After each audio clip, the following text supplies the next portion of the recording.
সবাইকে স্বাগত জানাচ্ছি কেলেমন বিয়ন্ড এগালাতে। দর্শক প্রতিদিনের মতো আজকেও আমরা হাজির হয়েছি দেশ বিদেশের খেলার খবর নিয়ে আলোচনা করব, বাংলাদেশের ক্রিকেট নিয়ে, বাংলাদেশের ফুটবল নিয়ে এবং ফুটবলের জাগরণ নিয়ে। এই সব কিছু নিয়ে আলোচনা করতে আমার সাথে আছেন দুজন অতিথি, নুরুল কবির শাহিন, সাবেক সিনিয়র সহসভাপতি বিসিবি, এবং আমার সাথে আছেন সঞ্জয় পিয়াল, স্পোর্টস এডিটর সমকাল। আর আমি আপনাদের সাথে আছি শাফায়েত মিদুল। আমি শুরুতেই আসলে নুরুল কবির শাহিনের কাছে যেতে চাই যে আপনি ইতিমধ্যেই কিন্তু জানেন যে বিসিবির যে একটা রদবদল হলো, মানে এই পুরো যেভাবে হলো এই জিনিসটা আপনি কীভাবে দেখছেন? ধন্যবাদ দর্শক শ্রোতাদের। আসলে বিসিবি তো কি করবে, কি করতে চাচ্ছে সেটার আমার কোনো দিশ পাচ্ছে না। বিদেশের মতো একটা কাজ করতেছে। আপনি যে প্রেসিডেন্ট, এই ফ্যাসিস্ট সরকারের পতনের পর যে প্রেসিডেন্ট করা হলো, সেই প্রেসিডেন্ট হঠাৎ করে তার বিরুদ্ধে থেকে পদত্যাগ করার কথা বলছিল কিনা জানি না, তবে তাকে ইমপিচমেন্ট করা হয়েছে। এর পরবর্তীতে আয়সা এখন কাকে আমিনুল ইসলাম বুলবুলকে প্রেসিডেন্ট করা হয়েছে। সে আইসিসিতে কাজ করত, সেখান থেকে আয়না বুলবুলকে দেওয়া হয়েছে। ভালো, ধন্যবাদ, বুলবুলকে আমি স্বাগত জানাই। কিন্তু এই শর্ট টাইমের মধ্যে, এই ছোট্ট সময়ের মধ্যে বুলবুলি কি করবে, আর ফারুক ছিল, ফারুকই কী করবে? তা এখন যে ক্রিকেট বোর্ড তো আর আমি যেটা মনে করতেছি যে আমরা যখন ক্রিকেট বোর্ড হাতে নিয়েছিলাম 2001 সালে, তখন কিন্তু বোর্ডের কিন্তু কোনো ফান্ড ছিল না, একদম জিরো ফান্ড থেকে আমরা শুরু করছিলাম। সেই জিরো ফান্ড থেকে আমরা যখন বের হয়ে আসছি তখন সম্ভবত 200-300 কোটি টাকা রেখে আসছিলাম। তো এখন যে বিষয়টা হচ্ছে যে এই বোর্ডের যে বিষয়গুলো, বোর্ডটা চালানো কিন্তু একটা কঠিন ব্যাপার। এখন বোর্ডের যারা মেম্বার আছেন, অর্থাৎ পরিচালকরা আছেন বর্তমানে, তাদেরকে যদি আপনি আস্থায় নিয়ে কাজ করতে চান, বা তারা যদি প্রেসিডেন্টকে আস্থায় না নেয় আর তারা যদি অসহযোগিতা করে, তাহলে তো কাজ করা সম্ভব না। এখন যেটা আমরা শুনতে পাচ্ছি বা বিভিন্নভাবে জানতে পারতেছি যে এই বোর্ডের যারা বর্তমান আছেন পরিচালকরা, তাদের একটা চক্র এখানে কাজ করছে ফারুককে সরানোর জন্য।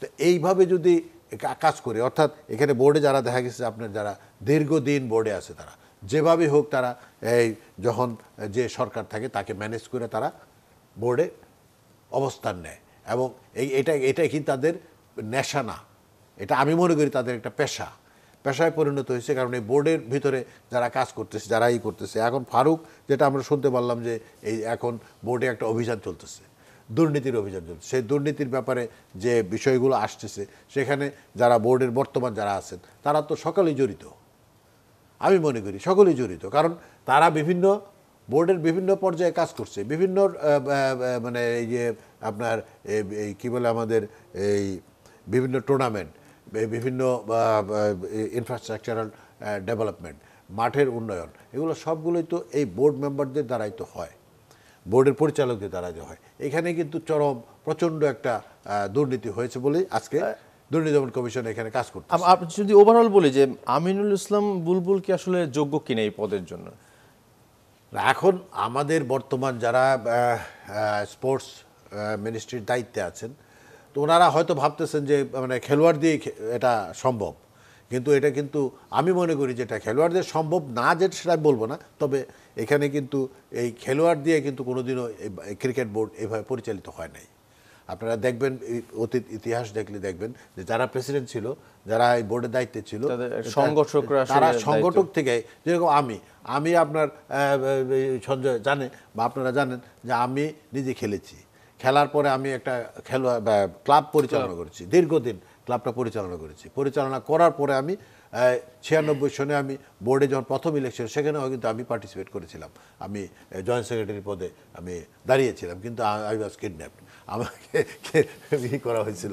যাই হোক, এখন ওইখান থেকে আমি কিন্তু আসার পরে আমি এমপি হয়েছি দেখে কিন্তু আমি বোর্ডে ঢুকছি, এটা ঠিক না, আমার যোগ্যতা সংগঠক হিসেবে। এখন এখানে বোর্ডটা কিন্তু আমরা যে কাজ করছি, যে কাজে, সেই কাজটা হলো যে আমরা কিন্তু প্রথম যে আমাদের এই যে সে প্রেসিডেন্টকে সরায়, যখন নতুন প্রেসিডেন্ট আসলেন আমাদের আলী আজগর লবি ভাই আসার পরে আমরা 2 জন ঢুকলাম বোর্ডে, আমি এবং আমাদের আমাদের মরহুম আরাফাতুর রহমান কোকো সাহেব, এবং আমরা 2 জন এবং লবি সাহেব মিলে যারা ছিল, অন্যান্য পদে যারা ছিল, আমরা বিভিন্নভাবে তার কাজ করে কিন্তু আমরা বোর্ড চালিয়েছি, কিন্তু কোনো রকম কোনো ঝামেলায় পড়ে নেই আমরা, বা ঝামেলা সৃষ্টি হইতে দেই নাই।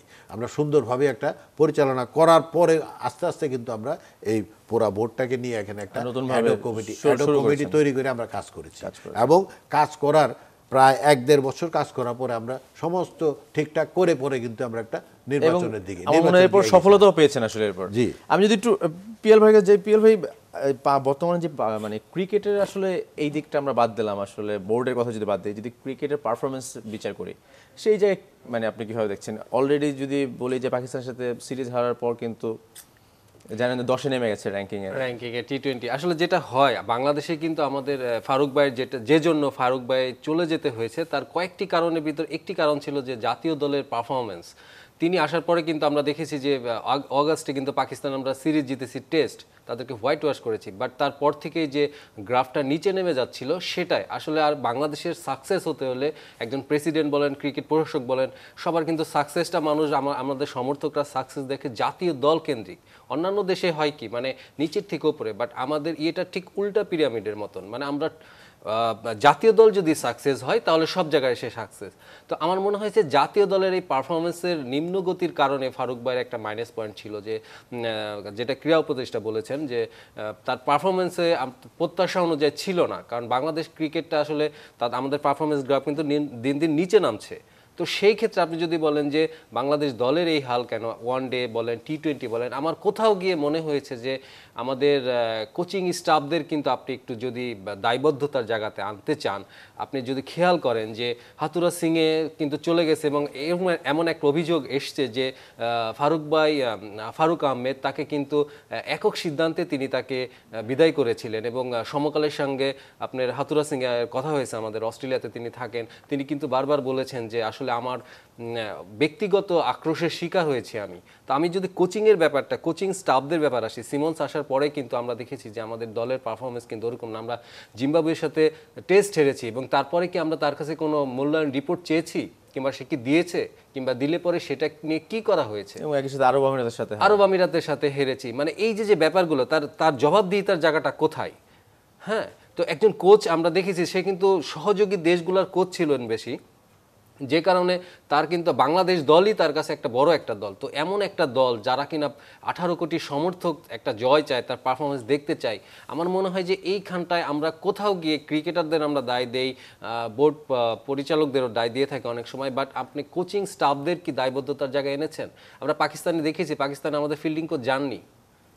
হ্যাঁ, তো ফিল্ডিংয়ের আমরা যদি ফিল্ডিংটাই দেখি এই সিরিজে আমাদের কিন্তু মনোপ্রত হয়নি। তো আমার মনে হয় যে কোথাও গিয়ে বাংলাদেশ দলের এই যে পারফরমেন্স, এটা সব জায়গাটা এফেক্ট পড়ে। আপনি আগ্রহ কমে যাচ্ছে, দর্শক থাকে না, টিভি রাইটস পাচ্ছে না, আপনি বিপিএল আমরা দেখেছি কি হাল, ফ্রাঞ্চাইজি পাওয়া যায় না। তো এই সব এমন যদি আগ্রহের জায়গায় চলে যায় তাহলে কিন্তু এটা আসলে অশনি সংকেত। অবশ্যই। এবং একসাথে নূর কবির সাহেব আপনি বলছিলেন যে আসলে আমিনুল ইসলামের বড়ুর কথা বলছিলাম, তিনি কিন্তু মানে দায়িত্ব নেওয়ার পর দিনই কিন্তু বোর্ড সভা করেছেন এবং সেখানে নিজে প্রেজেন্টেশন তৈরি করেছেন। একই সাথে তিনি যেই আঞ্চলিক ক্রিকেটটাকে মানে গুরুত্ব দিচ্ছেন, তো এই জিনিসগুলো ঠিক বুলবুল কথা আমি শুনেছি। বুলবুল ভালো ছেলে, বা ভালো মানে ক্রিকেটে সে খুবই মানে খেলোয়াড় হিসেবে খুবই সাকসেসফুল ছিল, এবং সে অধিনায়কও ছিল বাংলাদেশ দলের। কিন্তু বুলবুল এখন যে কাজগুলো করতেছে, অর্থাৎ এই লাস্ট 10-12 ইয়ার্স, 10-12 বছর সে কিন্তু গেম ডেভেলপমেন্ট বা এই ধরনের বিভিন্ন কাজে কিন্তু তার কিন্তু সাংগঠনিক দক্ষতা কতটুকু আছে সেটা এখন বোঝা যাবে বা প্রমাণ পাওয়া যাবে। এখন সে বলেছে যেটা যে আঞ্চলিক ক্রিকেটগুলো চালু করার জন্য বা আঞ্চলিক ক্রিকেটকে আরও সমৃদ্ধ করার জন্য, এটা একটা ভালো উদ্যোগ, আমি মনে করি এটা আমি স্বাগত জানাই। কিন্তু আঞ্চলিক ক্রিকেটকে স্বাগত জানাই মানে আরও ভালো করতে গেলে আঞ্চলিক যে আমাদের যেটা বলে যে আঞ্চলিক মানে ক্রিকেট অ্যাসোসিয়েশন, যেটা আমরা মোটামুটি একটা পর্যায়ে রেখে আসছিলাম যে প্রত্যেকটা বিভাগীয় একটা বিভাগীয় হবে, কিন্তু এটা কিন্তু আজ পর্যন্ত গত 17 বছরে হয় নাই। এটা যদি করতে পারে, কিন্তু তার তো সময় খুব কম, তার তো যেটা শুনলাম 3-4 মাসের মধ্যে সময় খুব কম। এর ভিতরে সে কতটুকু কি করতে পারবে আমি জানি না, তবে সে চেষ্টা করবে আমার ধারণা, কারণ সে খুব মানে এবং সে কি সাকসেস হবে আপনার মনে হয়? সে সাকসেস হবে, হওয়ার কোনো সুযোগ আমি দেখি না। আর সে চাইলেও পারবে না। কেন পারবে না? কারণ এটার কারণ হচ্ছে যারা সেই ফ্যাসিস্টের পেতার তারা কিন্তু এখানে রয়ে গেছে এবং তারাই কিন্তু আবার ঘিরে ধরবে তাকে, তাদের এজেন্ডা বাস্তবায়ন করার জন্য চেষ্টা করবে। দীর্ঘদিন যাবৎ কিন্তু দেখবেন আপনার অনেক পরিচালক বা ভাইস প্রেসিডেন্ট বা এরা কিন্তু দীর্ঘদিন যাবৎ সরকার আছে। তারা কিভাবে আছে সেটা আপনারা সাংবাদিক আপনারা ভালো জানেন যে তারা বিভিন্ন জায়গায় সব কিছু ম্যানেজ করতে পারে, কিভাবে ম্যানেজ করে সেটাও আপনারা জানেন। তবে এই চক্রের যদি অবসান না হয়, এদেরকে বিতাড়িত না করলে আমার মনে হয় যে, আমি মনে করি যে ইমিডিয়েট আমার স্পোর্টস মিনিস্ট্রির একটা সিদ্ধান্ত নেওয়া উচিত যে এইগুলো ছড়াই দিয়ে একটা অ্যাডহক কমিটি করা। অ্যাডহক কমিটি করা কিভাবে করা যায়, কি করা যায় সেটা আমি বললেই তো হবে না, সেটার একটা সিস্টেম আছে, নিয়ম আছে, সব কিছু ই করে সেখানে যদি একজনকে বলবো দায়িত্ব দিচ্ছে যে বুলবুল 3 মাস 4 মাসে কি করবে, সে তো মিটিং করতে করতে চলে যাবে।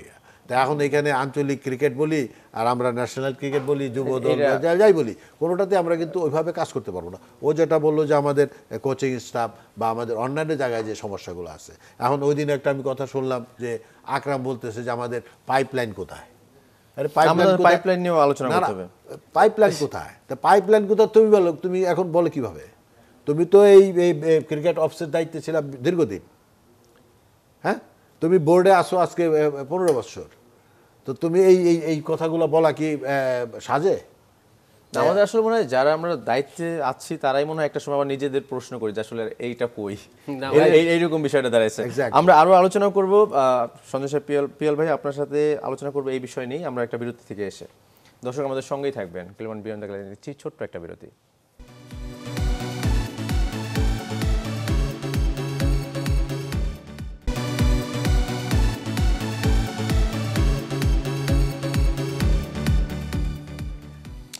ফিরে এলাম ক্লেমন বিয়ন্ড। দর্শক দেখছিলেন দেশ বিদেশের সবশেষ খেলার খবরগুলো নিয়ে আমরা আলোচনা করছিলাম বাংলাদেশের ক্রিকেট এবং ফুটবলের হালচাল নিয়ে।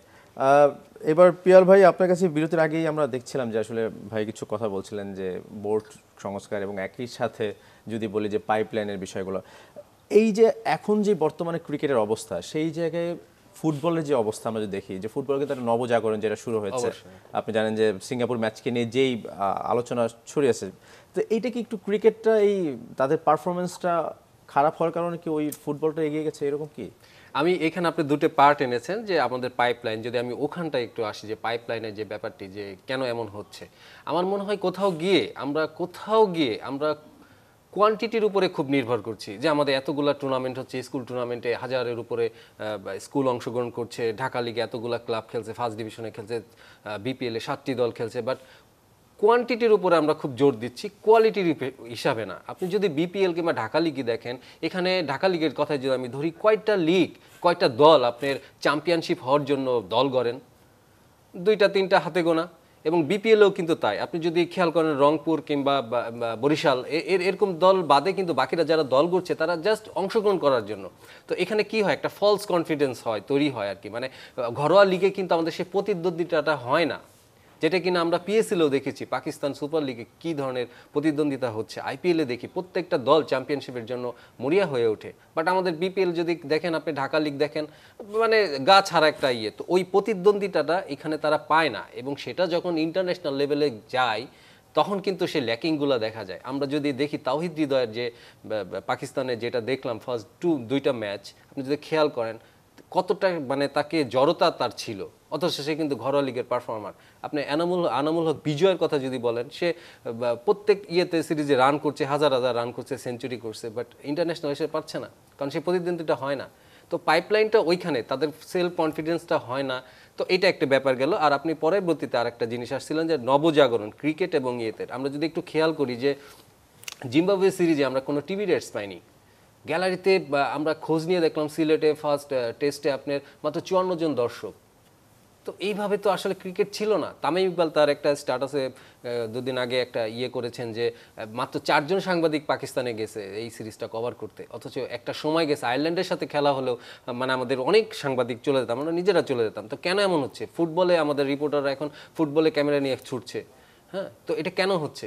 এটা আসলে হচ্ছে যে কোনো কারণে, ওই যে আমি যেটা বললাম সাকসেস, ফুটবলে কিন্তু সাকসেস বলেন, আপনি ন্যাশনাল টিমে কিন্তু একটা ফুটবলে যদি আমরা দেখি ভারত ম্যাচে যেটা জামাল ভুঁইয়া খেলেছিলেন, ড্র করেছিল, তারপর থেকে কিন্তু এমনটা হচ্ছে।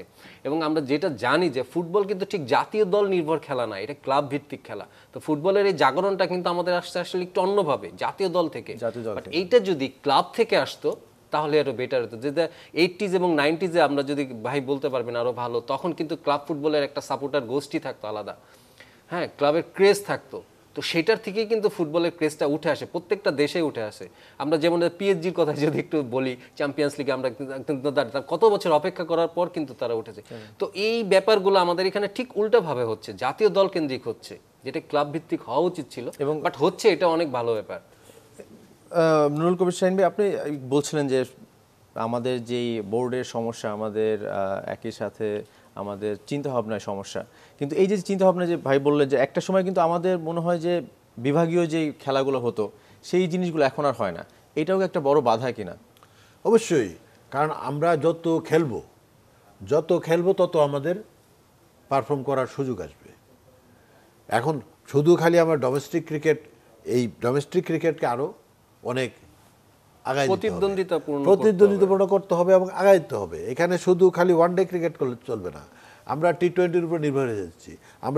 আমাদের আগের যে 4 দিনের ম্যাচ হয়তো 3 দিনের ম্যাচ হইতো, এগুলো তো এখন একরকম আমরা মানে করতেছি না। সেখানে ন্যাশনাল টিমের প্লেয়াররা যারা আছে তারা খুব একটা পার্টিসিপেট করে না। এখন এখানে যে বিপিএল এর কথাটা হলো, বিপিএল দিয়ে আমার কি লাভ? বিপিএল কয় বছর হলো, কতটা বিপিএল হয়েছে? প্রায় 10টার মতো হয়েছে। 10টা হয়েছে, হ্যাঁ, 10টা বিপিএল হয়েছে। 10টা বিপিএল আমি কি পাইছি? আমার কয়টা প্লেয়ার বাড়িছে, কয়টা খেলোয়াড় আমি তৈরি করতে পারছি? এখানে লুটপাট ছাড়া আর কিছু হয় নাই।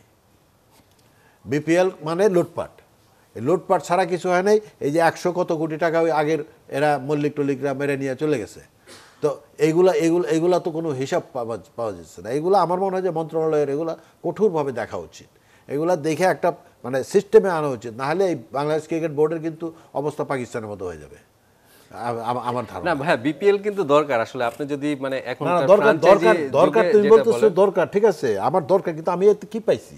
আমার রিটার্ন কি?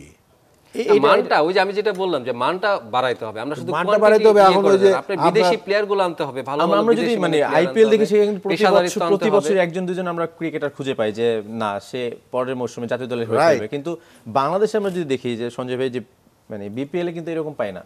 যদি একটা কাউরে পায়ও, হয়তো বা একটা ম্যাচ ভালো খেলছে, পরের ম্যাচে নাই। সেটা বললাম, ওই যে বললাম যে মানটা, আমরা আসলে যে পিচে খেলি, যে প্রতিদ্বন্দ্বিতা হয়, যে মানসিকতা থাকে টিমগুলার, তাদের ধারণায় থাকে যে আমরা যদি 2-3টা টিম বাদ দেই, বাকি টিমগুলার যে কোনো রকম টিকে যাও, পরের বছর আমরা খেলবো। এই যে ব্যাপারগুলা, হ্যাঁ, টাকা পয়সার একটা ব্যাপার থাকে এখানে। বড় প্লেয়ার আনতে পারে না বিদেশি প্লেয়ার, কারণ এইদেরকে আনতে হলে আপনার একটা বছর সময় লাগে, 1 বছর আগের থেকে কন্ট্যাক্ট করতে হয়। সে পেশাদারিত্ব নাই, দলের নাম একবার একজন, মালিকানা চেঞ্জ হচ্ছে, সব মিলে বিপিএলটা দাঁড়ায়নি আসলে। বাট এটা দরকার আছে অবশ্যই। এইখানে তো আসলে বোর্ডের, আমি মনে করি যেটা বিপিএল বলতেছে দরকার আছে, কিন্তু এই বিপিএল এ যে আমার যে টাকা খরচ হয়, যে আমি ইনভেস্ট করতেছি, এটা যদি আমি লোকাল ক্রিকেটে করি, এটা যদি আমি ডিভিশনাল ক্রিকেটে করি, আমি যদি বোর্ড থেকে কিছু সাপোর্ট দেই, এবং যারা আছেন এরকম যারা আছে মানে ক্রিকেট লাভার বা যারা স্পন্সর হইতে চায়, এদেরকে দিয়ে আমরা লোকাল ক্রিকেটটাকে শক্তিশালী করি। কিন্তু লোকাল ক্রিকেটে আমি আনি ফরেন প্লেয়ার, আনি বিদেশি প্লেয়ার, আমার লোকাল ক্রিকেটে আছে না। ওই যে বিপিএল এর যে ব্যাপারটি ভাই বলছেন, যে বিপিএল এ আমরা খরচ করার আমরা করছি, বাট আয় করার উপায়টা বের করতে হবে, যেটা আইপিএল কিংবা পিএসএল এ আছে, যে আমার আয় করার উপায়টা বের করতে হবে, তাহলে কিন্তু এটা দাঁড়াবে।